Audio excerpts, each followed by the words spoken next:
करते हैं अभी बेसिक एमआरआई प्लानिंग के बारे में। इसमें हम लोग ब्रेन के रिलेटेड प्लानिंग जो भी है वो टॉपिक कवर करेंगे आज, ठीक है। तो सबसे पहले देखो पेशेंट प्रिपरेशन क्या होनी चाहिए। सबसे पहले तो आपको जो मेटल के जो भी है मतलब इम्प्लांट्स वगैरह देखना चाहिए कि इम्प्लांट है क्या नहीं। उसके बाद फिर आपको उसको निकालना पड़ेगा, जैसे कि मेटालिक जो भी चीज़ें रहेगी उनको आपको निकालना पड़ेगा। सेफ्टी के पर्पज़ के लिए आपको pacemaker, implant, clips, surgical clips वगैरह सब पूछना है, ठीक है। उसके बाद पूरी प्रोसीजर आपको एक्सप्लेन करनी है।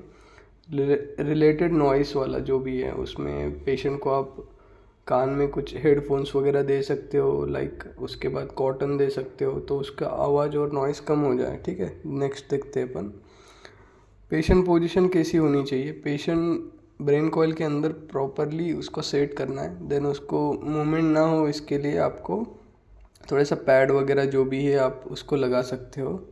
देन आगे अभी लोकेलाइज़र, सबसे पहले प्लानिंग करने से पहले लोकेलाइज़र सबसे इम्पोर्टेंट पार्ट होता है। तो आपको 3 लोकेलाइज़र लेने हैं, सजाइटल, एक्सियल एंड कोरोनल, ठीक है। देन नेक्स्ट देखते हैं अपन अभी प्लानिंग कैसे करनी है। एक्सियल की प्लानिंग कैसे करनी है यहाँ पे सब मेंशन किया हुआ है। Parallel to AC PC line, okay, ठीक है। देन कवरेज कहाँ से होना चाहिए, कितना एरिया कवर होना चाहिए इसमें, ठीक है, वो यहाँ पे लिखा हुआ है। मतलब कि आपको बेस ऑफ स्कल से वर्टेक्स तक कवर करना है एक्सियल सेक्शन में, ओके। कोरोनल सेक्शन में आपको परपेंडिकुलर रखना है एसी पीसी लाइन में, ओके। फ्रंटल साइनस से कवर होना चाहिए ऑसिपिटल बोन तक, ओके। सजाइटल अपन सेक्शन इसके लिए लेते हैं कि आपको प्रॉपरली सजाइटल सेक्शन मिले मिड लाइन वाला, okay. Planning from the axial images cover the entire brain right to left इसकी प्लानिंग करनी हमेशा याद रखना।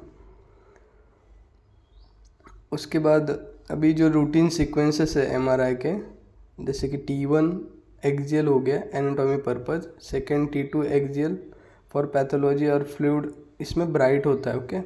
फ्लेयर जो होता है वो फैट सप्रेस करता है, इसमें CSF जो है वो सप्रेस हो जाता है, ब्लैक दिखता है आपको। देन डिफ्यूजन DWI ये यूज़ होता है आपके स्ट्रोक में, ओके। उसमें इन्फार्क्ट वगैरह एकदम प्रॉपर दिखता है। GRE और स्वान, SWI मतलब स्वान, ये होता है हेमरेज देखने के लिए होता है, ठीक है। T1 sagittal mid line structure के लिए होता है। Coronal T2 for temporal lobes, okay. Then next देखते हैं अपन, ये सब सीक्वेंसेस होते हैं।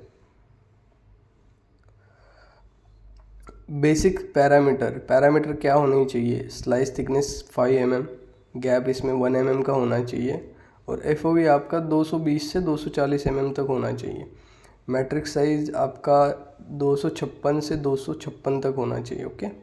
और ये जो होता है NEX, NSA और एवरेजेस, ये G, सीमेंस एंड फिलिप्स में अलग अलग होता है। तो आपको जितना ज़्यादा आप रखोगे उतनी क्वालिटी इमेज की बेटर आएगी, ओके।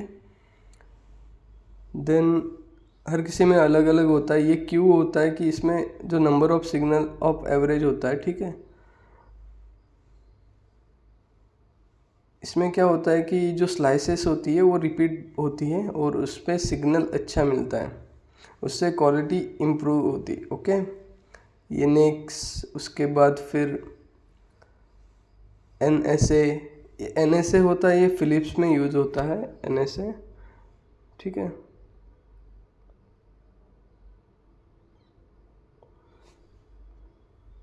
NSA फिलिप्स में यूज़ होता है, ठीक। नेक्स्ट G में यूज़ होता है और एवरेजेस सीमेंस में यूज़ होते हैं, ठीक है। ये समझ गया आपको, इससे इमेज की क्वालिटी बेटर होती है। Thank you for watching. अगले वीडियो के लिए तैयार हो जाना, अगला वीडियो आने वाला है। Bye bye guys.